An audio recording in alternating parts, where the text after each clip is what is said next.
ሰላም ጤና ይስጥልኝ የተከበራችሁ የዩቲዩብ ቻናል ተከታታዮች እንደምን አላችሁ? የሰዓቱን አጫጭርና ወሳኝ መረጃዎችን ይዤላችሁ ቀርቤያለሁ።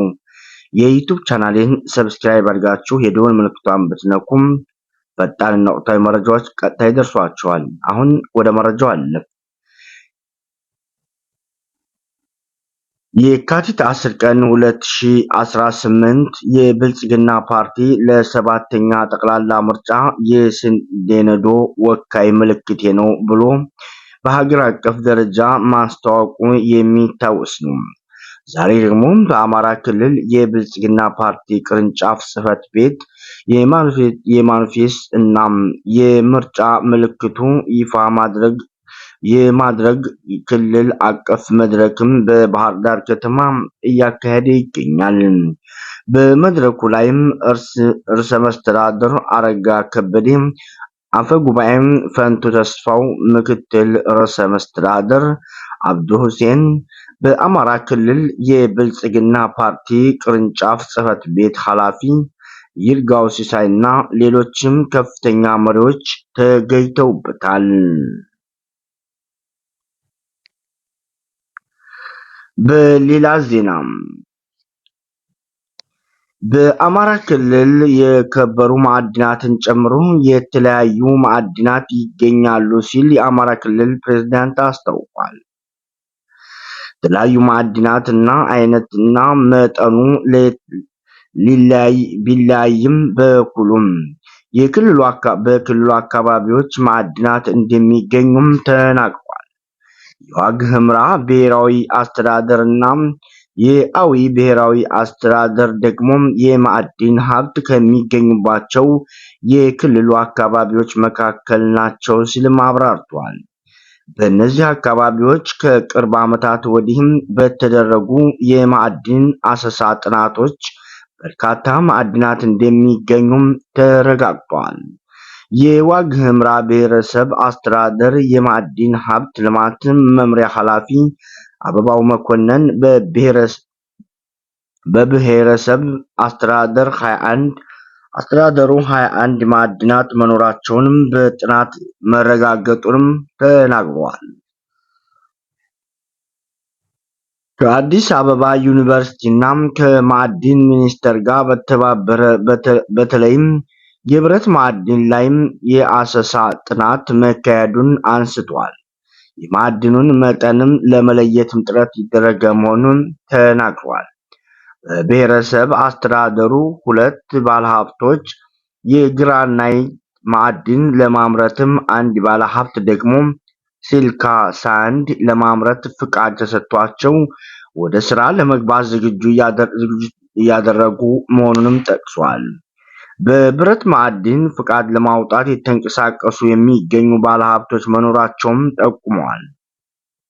ትልቁ ኢንቨስትመንት የሚፈልጉ ማዕድናትን ለማውጣት የመሰረተ ልማትና የጸጥታ ችግር እንቅፋት እንደሆነባቸውንም ገልጸዋል።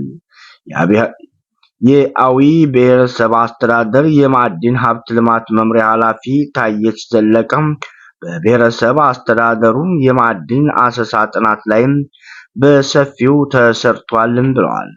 እስካሁንም 13 ማዕድናት እንዳሉ በጥናት ተረጋግጧል ያሉት በብሔረሰብ አስተዳደሩም አዳዲስ ማዕድናት እየተገኙ እንደሆነም ጠቁመዋል። የአሰሳ ጥናት ከማዕድን ባሻገር በክልሉ መንግስት ድጋፍ ብረትን ጨምሮ ፋይዳ ያላቸው ተጨማሪ ማዕድናት ለማምረት እየተሰራ ነው ብለዋል። የአማራ ክልል ማዕድን ሀብት ልማት ቢሮ ምክትል ኃላፊ አበባ ጌታሁን በክልሉ 51 የሚሆኑ ማዕድናት እንደሚገኙ በጥናት ተረጋግጧል ነው ሲሉ ገልጸዋል።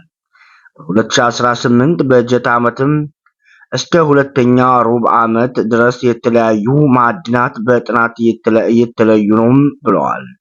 ጥናቱ ሲቀጥል ቁጥሩም ሊጨምር እንደሚችል አመልክቷል። በክልሉ ብዙ ባለሀብቶች ፈቃድ ወስዶ በርካታ ማዕድናትን እያወጡና ገቢ ያስገኙ ቆይተዋል ያሉት ከ2017 ጀምሮ ዳግም ለክልሉ አዲስ የሆነው የከሰል ድንጋይ የተመረተ መሆኑንም ገልጿል። የብረት ማዕድን በተገኘባቸው አካባቢዎች ወደ ስራ ለመግባትም ሰፊ የማስተዋወቅ ስራ ተከናውኖ ባለሀብቶች ለልማት ጥያቄ እያቀረቡ ነው ብለዋል። ፍቃድ ተሰጥቷቸው ወደ ምርት ለመግባት ሂደት ላይ ያሉ እንደሚገኙም ገልጸዋል። በማዕድን ዘርፍም የመሰረተ ልማትና የጸጥታ ችግሮች ከመመሪያ ውጭ የሆኑ የካሳና ይገባኛል ጥያቄዎች ለባለሀብቶች እንቅፋት መሆኑንም ተናግረዋል። ቢሮው ችግሮችን ቀድሞ በመረዳት ከማህበረሰቡና ከባለሀብቶች ጋር ውይይት በማድረግ ችግሮች እንዲቀረፉና ለባለሀብቶች ወደ ስራ እንዲገቡም ግፊት እያደረገ መሆኑንም አስታውቋል። ባለሀብቶች በራሳቸው አቅም የመሰረተ ልማት ችግሮችን እየፈቱ ወደ ስራ እንዲገቡ ያስፈልጋል ነው ያሉት። በርካታ ባለሀብቶችም ፍቃድ በመውሰዳቸው የማዕድናትና ዘርፎች የመንገድ መሰረተ ልማት እየሰሩ ማዕድናትን ወደ ማውጣት ስራ እየገቡ እንደሚገኙም ገልጸዋል። ይህም የራሳቸውን ችግር ከመፍታታቸው በተጨማሪ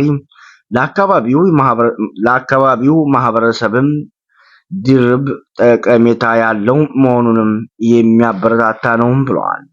ፈቃድ የሰጣቸው ባለሀብቶችም ፈቃድ በወሰዱባቸው ማዕድናት እንዲያለሙና ለገበያ እንዲያቀርቡም ቢሮው ድጋፍ አጠናክሮ እንደሚቀጥልም አረጋግጧል። ባሮቻችን መረጃውን ያገኘነው ከባህር ዳር ክልል። ወደ መጨረሻውና ወደ ሌላኛው መረጃ ስናልፍ በማህበረሰብ የኮሪደር ልማት ጥቅም መገንዘብ እገዛ ያደረገ መሆኑን አስታውቀም። የካቲት 10 ቀን 2018 በደቡብ ወሎ ዞን ሀርቡ ከተማ አስተዳደር የኮሪደር ልማት ማስጀመሪያ መርሃ ግብር ተካሂዷል።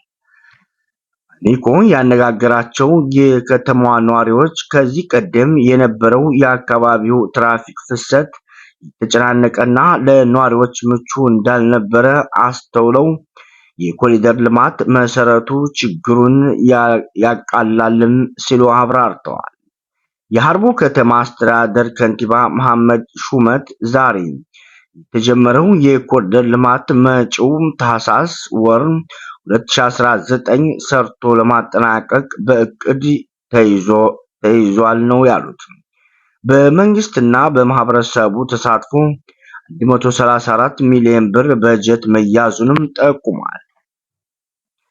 የመጀመሪያው ምዕራፍም እስከ መጪው ግንቦት ወር ድረስ ለማጠናቀቅ ጊዜ ተቆርጦለታል ያሉት የኮሪደሩም ልማት የእግረኛና የብስክሌት መንገድ፣ አረንጓዴ ቦታዎችና የመዝናኛ ስፍራዎችን ያካተተ መሆኑንም ተናግሯል።